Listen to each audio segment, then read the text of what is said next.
The health benefits of certain mushrooms are quite mind-blowing. So today I'm going to take some of the confusions that people have about mushrooms and just make it really, really simple. So if you have a very specific health problem, you'll know exactly what to take.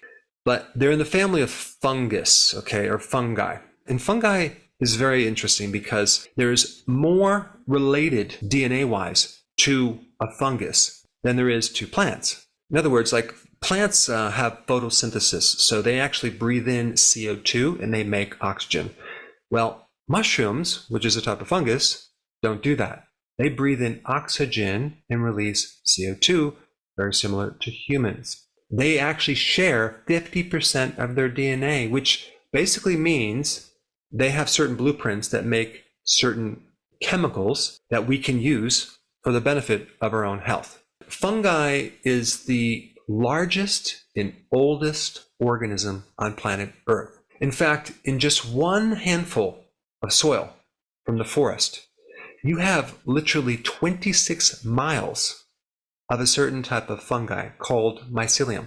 So there is a tremendous amount of fungus working in the soil with the roots of plants, exchanging different nutrients to make sure that plant has the nutrients that it needs, and getting certain sugars from the plants as their food. And so really it's the fungus that mobilize the minerals in the soil. And so without this fungus, the plant really has a hard time getting nutrition. Fungus is also responsible for breaking things down, like organic matter, trees, wood, leaves, etc. So they are the great recyclers. But today we're going to talk about key mushrooms that you need to know about. And I want to make it really, really simple for you. The first one is the reishi mushroom, okay? This mushroom could be thought of as a natural Xanax. Now, of course, I'm not promoting medication, but this is the natural version without the side effects. And what does that medication do?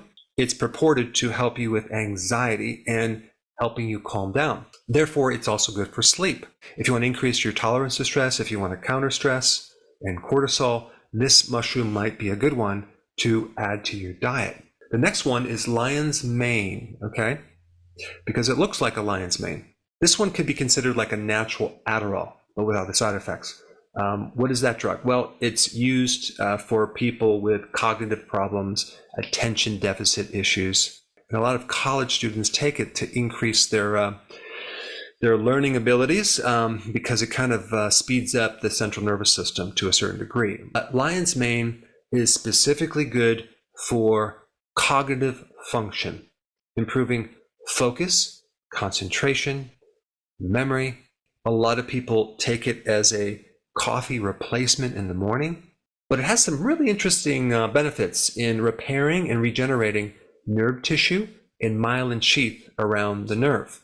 It has something called the neurotrophic factor, which just helps support nerve growth in general, specifically in the area of the brain called the hippocampus, which is involved with cognitive function to a certain degree.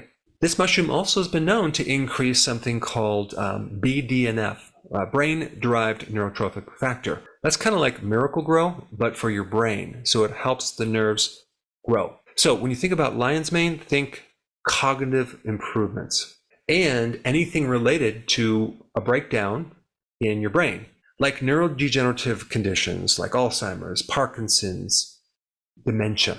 Then we have the shiitake mushroom. That mushroom is good for blood pressure. It's really beneficial for your gut microbiome.